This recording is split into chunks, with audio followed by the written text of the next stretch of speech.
بسم اللہ الرحمن الرحیم۔ خلیفہ ہارون الرشید کے زمانے میں ایک تاجر علی خواجہ بغداد میں رہا کرتا تھا، جو نہ تو بغداد کے امراء میں شمار ہوتا تھا، نہ ایسا مفلس تھا کہ لوگ اس سے دور بھاگیں، نہ وہ کسی کا مقروض تھا۔ ایک دیانتدار چھوٹا سا سوداگر تھا جو اپنے گھر میں تنہا تھا۔ ماں باپ مر چکے تھے، بہن بھائی کوئی تھا نہیں، شادی اس نے کی نہیں تھی۔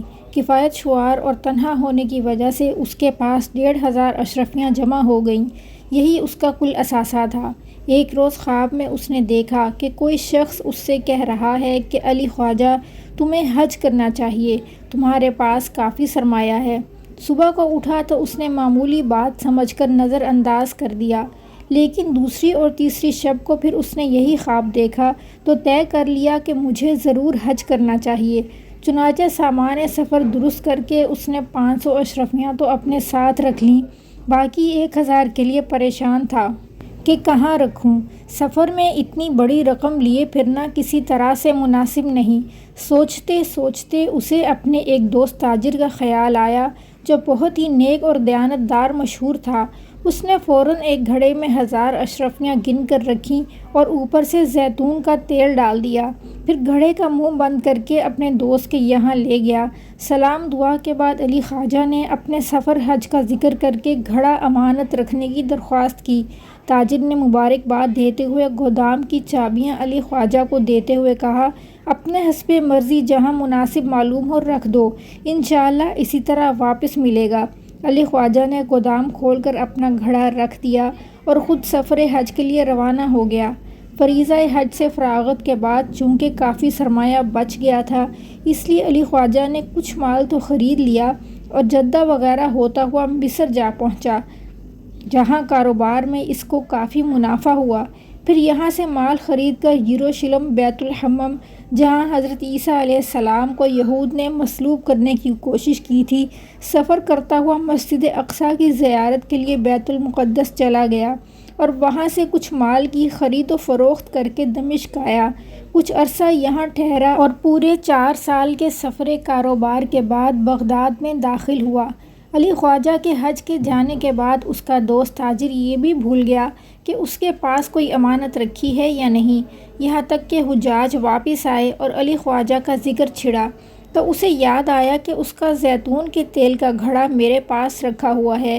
وہ اپنے دوست کی واپسی کا منتظر رہا، لیکن سال بھر گزر گیا اور علی خواجہ واپس نہ آیا۔ 3 سال مزید گزر گئے۔ ایک روز رات کو انہیں روغن زیتون کی ضرورت پیش آئی، بازار بند تھا۔ سوداگر نے اپنی بیوی سے ذکر کیا کہ خواجہ حج کو جاتے ہوئے اپنا روغن زیتون میرے پاس امانت رکھوا گیا تھا، اس میں سے تھوڑا سا تیل نکال لوں؟ اس کی بیوی نے منع کیا کہ امانت میں تصرف ناجائز ہے، اس کو نہ چھیڑو، لیکن وہ نہ مانا اور کہنے لگا، اتنی مدت گزر گئی، اس کا آج تک کچھ پتہ نشان نہ ملا، کیا عجب کہ مر ہی گیا ہو؟ اگر آ گیا تو اس کو بتا دوں گا اور جتنا تیل لیا ہے وہ واپس کر دوں گا۔ بیوی پھر بھی منع کرتی رہی، لیکن سوداگر چابی لے کر تیل لینے چلا گیا۔ وہاں جا کر اس نے گھڑا کھولا اور تیل نکال کر گھر لوٹنے لگا تو تیل میں اس کو اشرفیاں نظر آئیں جو غالباً تیل لیتے ہوئے پھسل کر باہر آ گئی تھیں۔ سوداگر کو بہت تعجب ہوا۔ اس نے گھڑا کھول کر اچھی طرح دیکھا تو اس میں اشرفیاں بھری ہوئی تھیں۔ اس نے ہنس کر دل میں کہا کہ علی خواجہ بڑا چالاک آدمی تھا، حفاظت کا خوب ہی انتظام سوچا۔ اس کے بعد تاجر نے سب کی سب اشرفیاں نکال لیں۔ کچھ تو اشرفیاں نکلنے سے اور کچھ تیل نکال لینے کی وجہ سے گھڑا خالی ہو گیا۔ دوسرے دن اس نے تازہ روغن زیتون لے کر گھڑے میں بھر دیا اور منہ بند کر کے وہیں رکھ دیا جہاں علی خواجہ چھوڑ گیا تھا۔ اس واقعے کو بھی 2-3 ماہ گزر گئے۔ اتفاقاً اسی وقت گھومتا پھرتا علی خواجہ بغداد آ گیا اور ایک روز آرام کر کے اپنے دوست سے ملنے گیا۔ اس نے بڑی آؤبھگت کی اور حج سے فارغ ہونے پر مبارکباد دی۔ پھر کچھ دیر علی خواجہ اپنے سفر کا حال سناتا رہا۔ جب چلنے لگا تو اپنی امانت کا سوال کیا۔ تاجر نے نہایت لاپرواہی سے کنجیاں اسے پکڑاتے ہوئے کہا کہ جہاں آپ نے وہ گھڑا رکھا ہوگا وہیں سے اٹھا لیجیے، مجھے تو یہ بھی معلوم نہیں کہ آپ کی امانت کہاں پڑی ہے۔ علی خواجہ گودام میں گیا اور اپنا گھڑا پہچان کر اٹھا لایا۔ باہر آ کر دوست کا شکریہ ادا کیا اور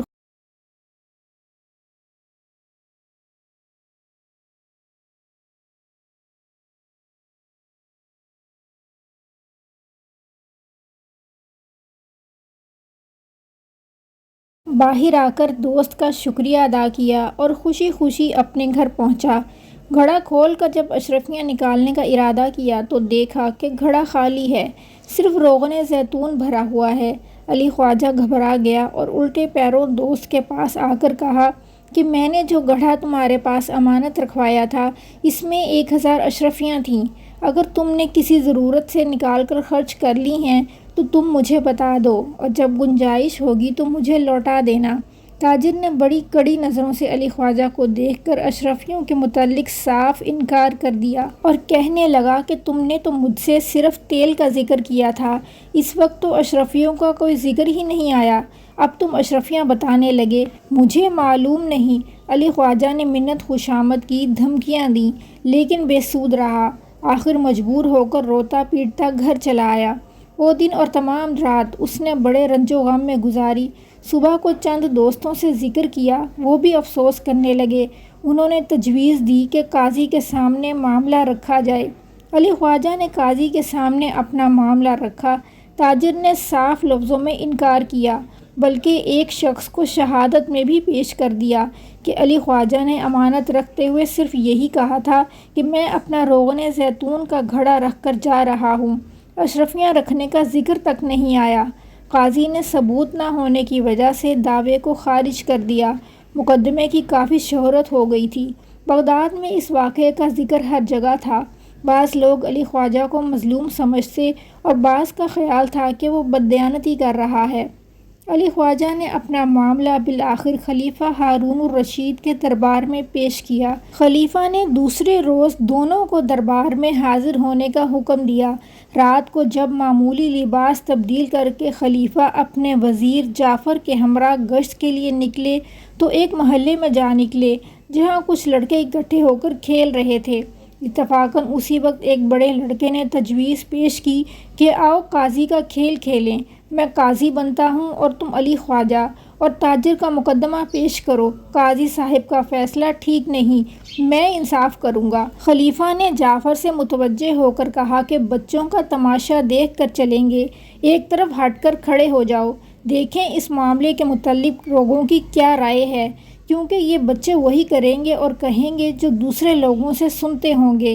ان لڑکوں میں سے بڑا لڑکا تو قاضی صاحب بن کر بیٹھ گیا، ایک لڑکا علی خواجہ مدعی بنا، دوسرے کو تاجر بنا دیا گیا اور چند بچے سپاہی تجویز ہوئے۔ علی خواجہ نے اپنا دعویٰ پیش کیا کہ آج سے 4 سال پہلے میں نے ایک گھڑے میں 1000 اشرفیاں رکھ کر اوپر روغن زیتون بھر دیا اور وہ گھڑا حج کو جاتے ہوئے اس تاجر کے پاس بطور امانت چھوڑ گیا۔ بعض حالات کی وجہ سے آنے میں تاخیر ہو گئی۔ جب واپس آ کر میں نے اپنا گھڑا مانگا تو اس نے مجھے اپنے گودام سے گھڑا اٹھوا دیا۔ میں اس کو لے کر گھر آ گیا اور جب کھول کر دیکھا تو اس میں صرف تیل تھا، اشرفی ایک بھی نہیں تھی۔ قاضی نے علی خواجہ سے سوال کیا کہ کیا گھڑا رکھتے ہوئے تم نے اس کو بتایا تھا کہ اس میں اشرفیاں ہیں؟ علی خواجہ نے جواب دیا، نہیں۔ پھر اس لڑکے نے جو قاضی بنا ہوا تھا تاجر سے سوال کیا کہ تم کیا کہتے ہو؟ تاجر نے جواب دیا کہ مجھے اس کی اشرفیوں کا کوئی علم نہیں، میں قسم کھانے کو بھی تیار ہوں۔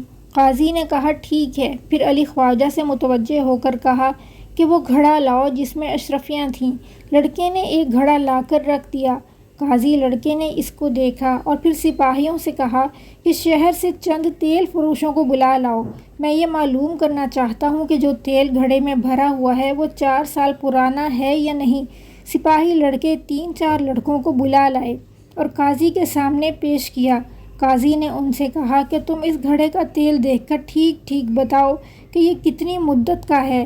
ان لڑکوں نے جھوٹ موٹ تیل دیکھا اور پھر آپس میں مشورہ کر کے کہا کہ حضور یہ تیل زیادہ سے زیادہ 6 ماہ کا نکلا ہوا ہے۔ قاضی نے کہا کہ تم کیسے کہہ سکتے ہو کہ یہ تیل اتنی مدت کا ہے؟ ان دونوں کے بیان سے معلوم ہوتا ہے کہ تیل کم از کم 4 سال پرانا ہے۔ تیل فروشوں نے کہا کہ ہماری عمر اسی کام میں گزری ہے، کیا ہم نئے اور پرانے تیل کو شناخت نہیں کر سکتے؟ یہ تیل ہرگز زیادہ دنوں کا نہیں ہو سکتا، اس کا رنگ بالکل ٹھیک ہے، رنگ میں کوئی فرق نہیں آیا، اور سب سے بڑی بات یہ ہے کہ پرانے تیل میں چکٹ پیدا ہو جاتی ہے جو اس میں بالکل موجود نہیں۔ آپ سب حاضرین اس کو چکھ کر دیکھیں، بالکل تازہ زیتون کی خوشبو آ رہی ہے۔ قاضی نے تاجر کو مخاطب کر کے کہا، اچھا اب ان سب کو جانے دو، تم خود چکھ کر بتاؤ کہ تیل نیا ہے یا پرانا۔ امین تاجر ڈر گیا اور ہاتھ باندھ کر کہنے لگا، حضور مجھے معاف فرمائیے، بے شک مجھ سے غلطی ہوئی اور میں نے ہی اس کی اشرفیاں نکالی ہیں، میں اس کو اشرفیاں واپس دینے کو تیار ہوں اور جو کچھ آپ جرمانہ فرمائیں وہ بھی ادا کروں گا۔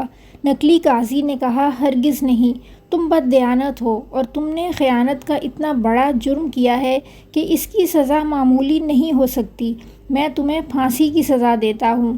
قاضی کا فیصلہ سن کر لڑکے تالیاں پیٹنے لگے اور کھیل ختم کر کے اپنے اپنے گھروں کو چلے گئے۔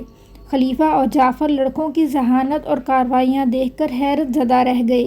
خلیفہ نے جعفر کو مخاطب کر کے کہا، کل ان بچوں کو دربار میں طلب کرو، میں علی خواجہ کے مقدمے کا فیصلہ انہی سے کراؤں گا۔ اس لڑکے کی ہوشیاری دیکھ کر میں بے حد خوش ہوا ہوں۔ جعفر بھی دیر تک تعریف کرتا رہا اور کہنے لگا کہ شاید ایسا اچھا فیصلہ تو ہم بھی نہ کر سکتے تھے۔ خلیفہ نے کہا، ہاں بہت عجیب اتفاق ہے۔ اس کے بعد سب واپس چلے آئے۔ دوسرے روز جعفر نے علی خواجہ کو اطلاع بھیجی کہ اپنے ساتھ وہ متنازع گھڑا بھی لیتا آئے۔ سب بچوں کو بلا کر اس نے خوب شاباش دی اور ہمت دلائی کہ جس طرح رات کو تم نے فیصلہ کیا تھا اسی طرح خلیفہ کے سامنے کرنا، تمہیں بے حد انعام و اکرام ملے گا۔ پھر سب کو خلیفہ کے حضور پیش کیا گیا۔ خلیفہ نے لڑکے کو بڑی محبت سے اپنے پاس بٹھا کر کہا کہ اب اس مقدمے کا فیصلہ تم ہی کرو۔ لڑکے نے علی خواجہ سے کہا کہ آپ اپنا دعویٰ پیش کیجیے۔ علی خواجہ نے سارا واقعہ کہہ سنایا۔ پھر لڑکے نے تاجر سے کہا، آپ کیا چاہتے ہیں؟ اس نے انکار کیا۔ لڑکے نے حکم دیا کہ تیل فروش بلائے جائیں، چنانچہ اسی وقت حاضر کیے گئے۔ انہوں نے تیل کو دیکھ کر بتایا کہ تیل بالکل نیا ہے۔ پھر لڑکے نے سب اہل دربار سے کہا کہ آپ بھی دیکھ لیجیے۔ اس کے بعد وہ تاجر سے مخاطب ہو کر بولا کہ سب حاضرین اس تیل کو نیا بتاتے ہیں، حالانکہ تم اور خواجہ دونوں تسلیم کرتے ہو کہ یہ گھڑا 4 سال پہلے رکھا گیا تھا۔ اب اگر تم نے اس کو نہیں کھولا اور اشرفیاں نکال کر اس میں دوسرا تیل نہیں ڈالا تو پھر کہاں سے آیا؟ خلیفہ نے قہر بھری نگاہ سے سوداگر کی طرف دیکھ کر کہا، جواب دو۔ سوداگر خوف سے کانپ گیا اور دونوں ہاتھ جوڑ کر اقرار جرم کر لیا اور معافی مانگنے لگا۔ لڑکے نے خلیفہ کی طرف دیکھ کر دست بستہ عرض کیا، حضور فیصلہ تو ہو گیا، اب سزا دینا یا معاف کرنا آپ کا کام ہے۔ خلیفہ نے یہ سن کر لڑکے کو بہت پیار کیا۔ تمام دربار اس کی ذہانت دیکھ کر حیران رہ گیا۔ خلیفہ نے قاضی شہر کو تنبیہ کی کہ آئندہ غور اور تدبر سے مقدمہ سنا کرو۔ سوداگر کو حکم دیا کہ وہ علی خواجہ کی اشرفیاں واپس کرے اور 6 ماہ قید کی سزا بھی دی۔ خلیفہ نے لڑکے کو 1000 اشرفیاں انعام میں دیں اور اس کے والد کو حکم دیا کہ اس کی تعلیم میں پوری جدوجہد کرے۔ اللہ نے چاہا تو یہ لڑکا مستقبل میں ایک قابل شخص ہوگا۔ ویڈیو پسند آئی ہو تو لائک اور سبسکرائب کیجیے۔ اللہ ہم سب کا حامی و ناصر ہو۔